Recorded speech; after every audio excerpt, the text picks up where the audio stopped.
사상 초유 법관 탄핵 초읽기. 더불어민주당이 헌정사상 처음으로 법관 탄핵을 추진하겠다고 밝혔습니다. 먼저 어떤 내용인지 듣고 이야기 이어가겠습니다. 이 두 판사들은 자기들 스스로 재판 독립을 침해한 사람들이잖아요. 재판받는 국민 입장에서 얼마나 황당해요. 저 법대에 앉아있는 사람이 판사인 줄 알고 그 사람한테 눈 마주치고 얘기했는데 알고 보니까 뒤에 숨어서 판결 내용 유출하고 바꾼 거잖아요. 이런 사람을 처벌을 안 하면 재판 독립이 오히려 훼손된다. 그것에 대한 신뢰가 회복되지 않는다. 재판 독립 침해를 회복하기 위해서, 그것에 대한 불신을 회복하기 위해서 오히려 필요하다. 탄핵이. 네, 지금 들으신 민주당 이탄희 의원은 두 판사에 대해서 탄핵을 추진하겠다 밝혔었는데 민주당은 지금 임성근 부장판사 한 명을 두고 다음 주에 탄핵을 추진하겠다 이렇게 밝힌 상태입니다.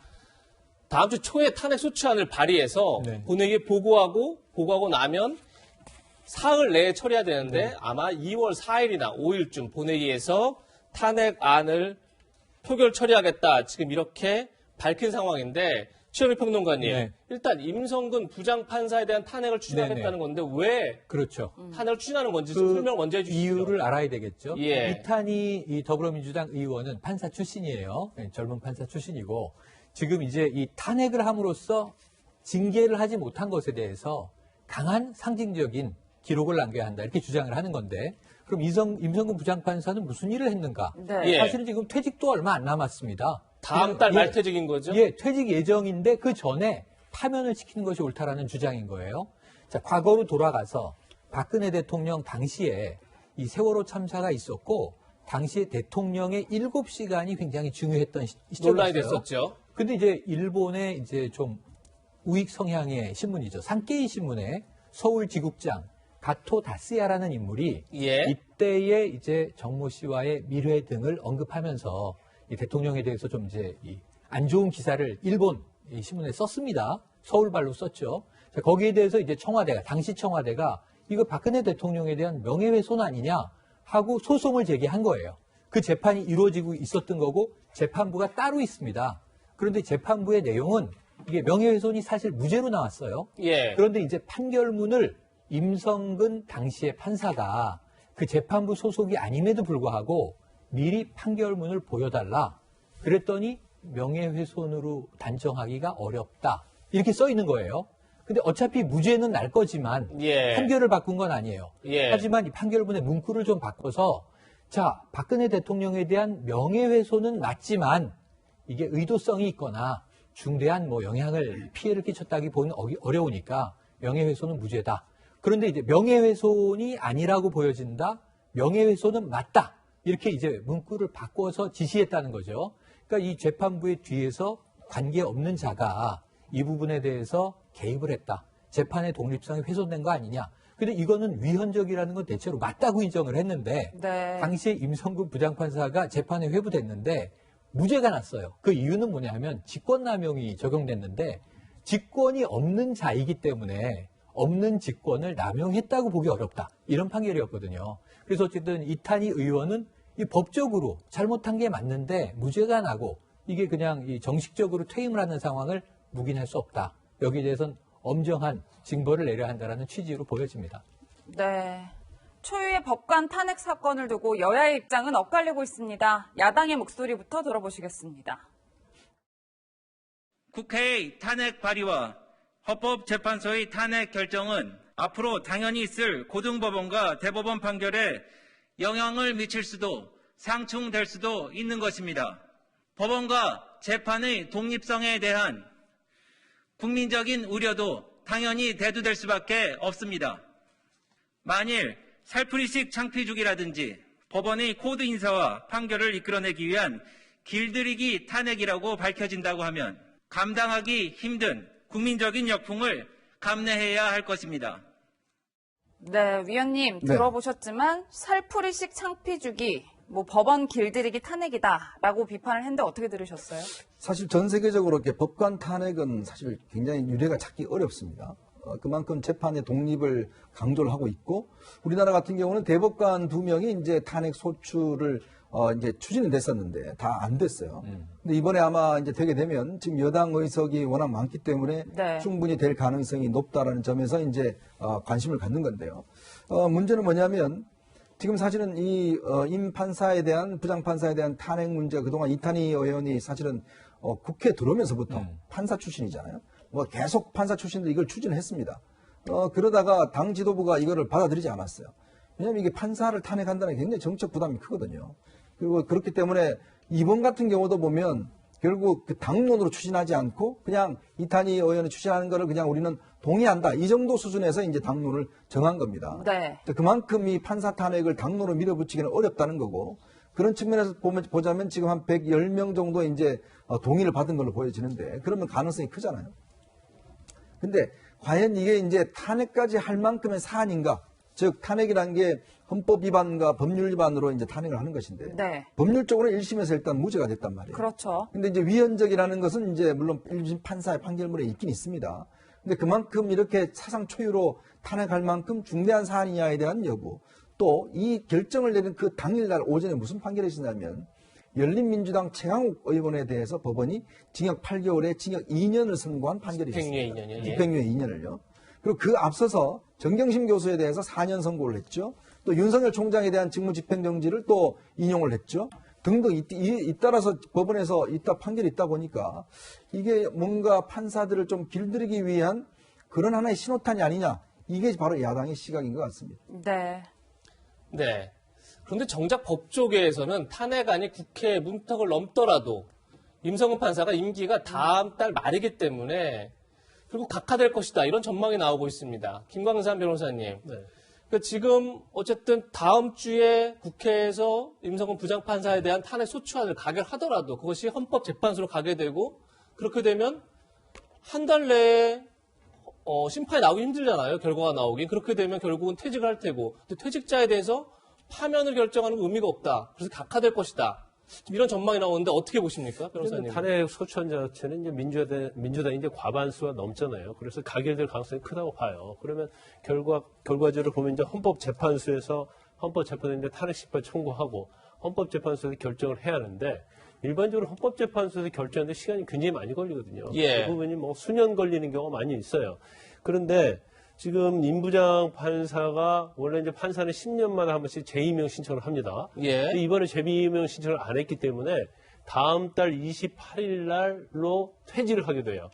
그러면 이제 탄핵이라는 것은 파면하는 거거든요. 그러면 판사의 신분이 없어졌는데 이걸 파면할 수 없는 거죠. 그러면 아예 탄핵 심판 자체가 요건을 갖추지 못한 것이 되기 때문에 이제 각하할 가능성이 뭐 거의 저는 100%에 가깝다고 봐요. 이제 그럼에도 불구하고 결과는 결과적으로 탄핵이 안 될 가능성이 큰데 왜 여권에서 이렇게 밀어붙일까? 그냥 여러 가지 이유가 있을 거라고 봐요. 저는 그 이유 중에 몇 가지를 얘기하라고 한다면 네. 첫 번째 이제 정치적 상징성이 되겠죠. 그래서 이와 관련된 판사들의 탄핵 자체를 사실은 뭐 어떻게 보면 가결이 되면 초유의 일이거든요. 사상 초유의. 예. 그래서 그런 어떤 상징성 의미가 있다고 볼 수 있고 두 번째는 뭐 아까 이현종 의원이 말한 것처럼 최근에 들어서 법원 내 어떤 판결 자체가 여권 내 불리한 판결이 굉장히 많이 나오는 거거든요. 예. 그렇기 때문에 그런 부분에 대해서도 의식을 하지 않았나 그렇게 추려볼 수 있는데 저는 약간의 좀 이런 생각을 좀 해봐요. 만약에 정말 탄핵을 하고자 했으면 네. 임성근 부장판사에 대한 그 상계신문이랄지 이 판결, 직권남용에서 무죄가 나오긴 했지만 그 내용에 보면 재판에 영향을 미치고 간섭하였다는 내용이 나오거든요.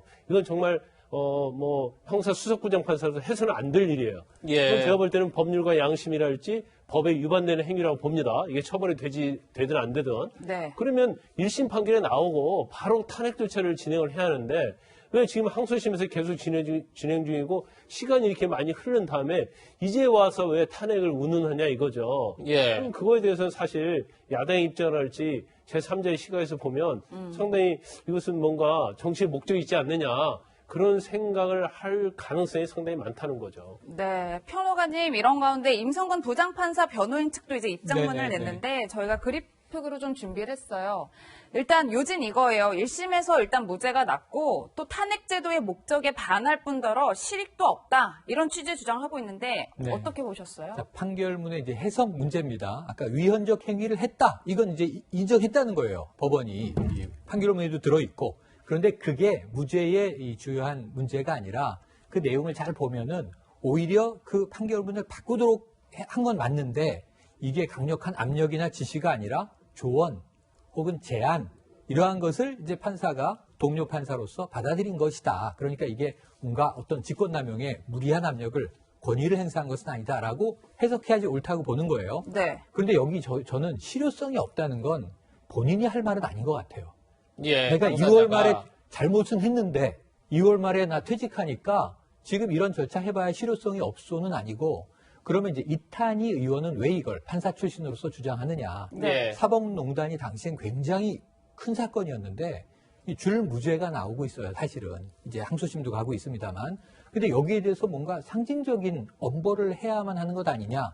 근데 그때 당시 사법농단 때 전국 판사회의에서 국회가 아니라 사법부 내에서 먼저 법관 탄핵을 얘기했어요. 예. 그러면서 이 징계가 필요한데 판사를 우리가 자체 징계할 방법이 없다. 국회가 나서야 한다. 이것도 사법부 내에서 갑론을박이 있었어요. 네. 왜 우리 스스로 벌어진 일을 정화하지 못하고 국회로 역할을 넘기느냐. 근데 지금 판사가 뭔가 굉장히 중징계 받을 수 있는, 파면될 수 있는 유일한 길은 대통령과 똑같아요. 탄핵밖에 없다는 거죠. 그래서 국회에서 그때 야, 국회가 어떻게 판사를 탄핵해? 사례도 없는데. 근데 이 1985년과 2009년에 그 탄핵이 국회에서 진행된 사례가 2개가 있는데 표결도 안 갔어요. 근데 이번에 표결이 가면 국회에선 가결될 거라고 보는 거잖아요. 헌재에서 기각되더라도 한 고비를 넘는 진일보한 기록은 남길 수 있다는 거죠. 전 이탄희 의원이 이 탄핵이 헌재에서 가결될 게 100%라고 아까 김광살 변호사님 말씀하셨지만 각하될 가능성이 예. 적어도 국회에서 가결될 하나의 선례를 남기기 위해서 갈 거라고 보는 게 미국 보세요. 트럼프 퇴임했잖아요. 예. 상원에서 탄핵 처리합니다. 하원 통과됐고요. 이미 실효성이 없는데 기록을 남기기 위한 과정을 또 가는 거예요. 우리나라 헌재를 미국은 상원이 하지 않습니까? 2월 8일부터 다룬다고 하지 않습니까? 네. 그러니까 미국은 다루는데 우리는 못 다룰 이유는 없는 거 아니냐라는 논리도 가능하다고 봅니다. 예.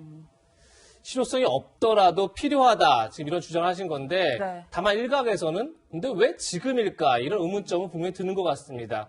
조금 여러 패널들 지적을 했지만 최근에 여권에게 불리한 판결이 잇따랐다. 지금 저희가 화면 준비한 건 김경수 지사 그리고 정경심 교수, 최강욱 대표 등의 최근 1심, 2심 판결에서 다 유죄를 받았는데 이런 법원의 판결들이 굉장히 여권을 불편하게 했고 그러다 보니까 조금 전 야당 대변인도 결국 법원 길들이기 아니냐 이렇게 주장하는 것 같은데 이현종 의원님은 이 주장이 많이 이렇게 설득력이 있다 이렇게 보십니까? 어떻게 보세요? 뭐 그렇게 추정할 만한 지금 어떤 흐름들이 좀 있긴 있는 것 같아요. 예. 특히 이 정부 들어서서 저도 이제 법 쪽에 오랫동안 이렇게 오면 그동안은 보면 어떤 판사의 판결에 대해서 이렇게 정치권 이런 데서 크게 이제 수용하자 뭐 이런 쪽으로 많이 이제 됐습니다. 네. 왜냐하면 우리 민주주의에서 가장 어떤 면에서 핵심적인 가치가 이 사법부 독립과 함께 판결에 대한 존중이거든요. 예. 이걸 만약에 하지 않으면 정말 민주주의는 이제 이루어질 수가 없는 겁니다. 그런데 이 정부 들어와서 특징적인 게 뭐냐면 판결이 좀 마음에 들지 않으면 바로 판사 신상털이를 합니다.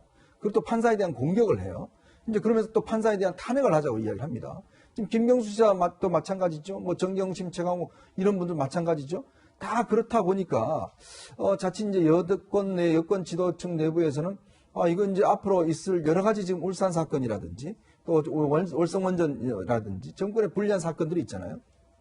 그러면 이 사건들도 이제 만약 불리하게 판단을 내릴 경우에 굉장히 정권이 흔들릴 수 있다는 그런 위기감이 있는 것 같아요. 원래 제가 알기로는 이탄희 의원하고 이제 몇몇 그 판사 출신 의원들이 국회 들어오자마자 이걸 굉장히 추진을 했는데 그동안 이 지도부가 많이 말렸습니다. 사실 예. 어제 그 의원총회에서도 당 지도부는 이게 안 된다는 쪽으로 이야기를 많이 했어요.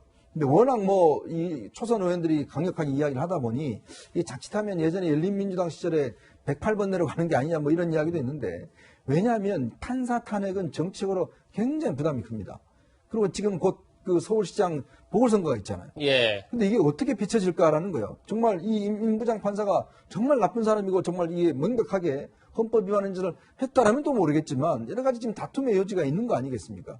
그런데 여당이 자신의 의석을 이용을 해서 탄핵을 하게 되면 일단 판사 사회가 지금 현재 공수처 설치도 사실은 이 판사 검사들이 굉장히 좀 불편해하고 있거든요. 더군다나 판사에 대한 이 최초의 만약에 이게 내려질 경우에 아마 사법부가 그렇게 썩 좋아하지는 않을 겁니다. 바로 그런 정치적인 부분도 여당이 고려하고 있다는 점들을 지적하고 싶습니다. 네, 변호사님, 최강욱 대표 1심 선고 관련 얘기가 나와서 좀 이 얘기를 또 짚어봐야 될 것 같은데, 이제 어제 1심 판결문이 공개가 됐는데, 참 흥미로운 점이 있었더라고요. 딱 1년 전이죠. 기억하실 것 같은데, 왜 최 대표 기소할 때, 저 때부터 윤석열 검찰총장이랑 추미애 장관이랑 굉장히 충돌이 있었어요. 그러니까 이유는 즉슨, 이성윤 서울지검장의 그 승인을 받지 않고 기소를 했다고 굉장히 위반 소지가 있다. 이런 취지로 날치기 기소다. 이렇게 비판을 했었고, 결국 어제 공개된 판결문을 보면 법원은 윤 총장이 이 지검장을 거치지 않고 직접 수사팀을 지휘했더라도 그것은 적법하다. 즉, 날치기 기소나 문제가 있는 것은 아니다. 이런 취지의 판결을 내렸단 말이에요. 저희가 어떻게 해석을 해봐야 될까요? 그 당시 이제 최강욱 공직기강 비서관이었잖아요. 기소를 하면서 굉장히 쟁점이 됐던 부분. 그러니까 최강욱 비서관이 주장했던 부분이랄지, 나중에 추미애 장관이 굉장히 중요하게 아주 강력하게 주장했던 게 하나가 뭐냐면 소환조사도 없이 기소를 했다는 거예요. 예. 그런데 이번 그 최강욱 대표에 대한 유죄 판결문의 이유를 보면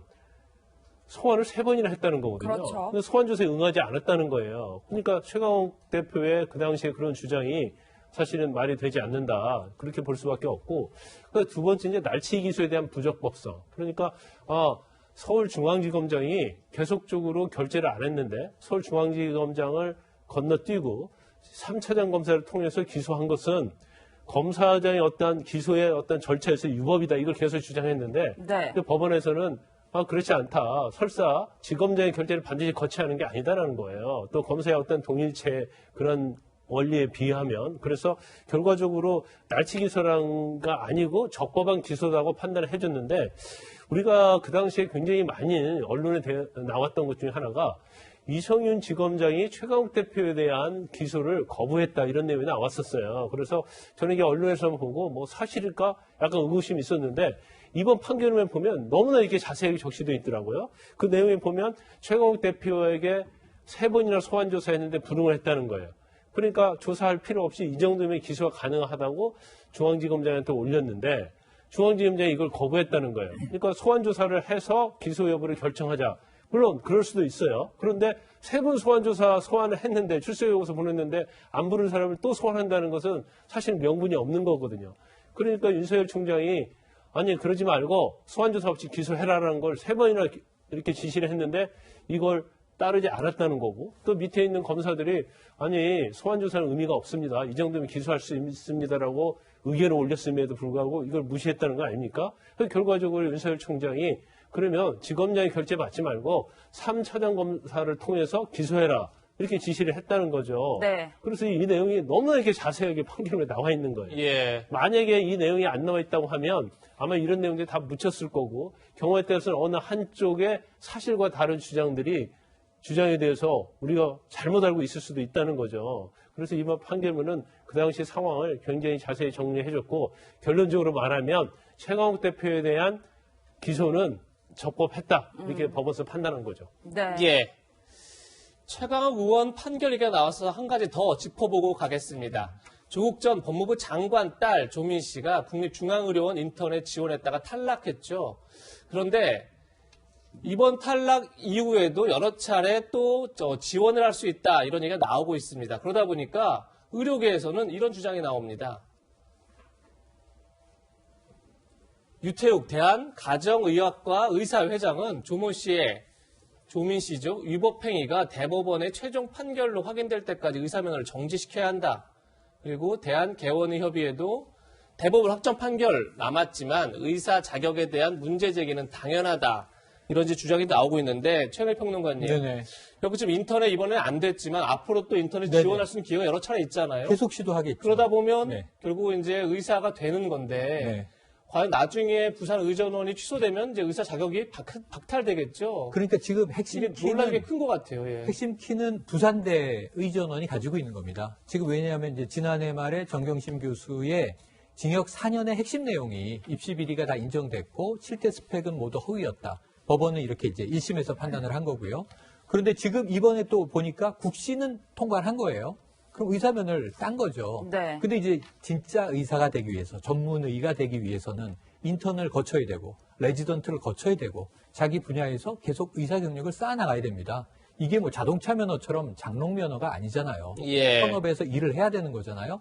그런데 우선 이 첫 번째 이 국립중앙의료원의 인턴 기회는 이번에 없어졌고, 그러니까 탈락을 한 거고요.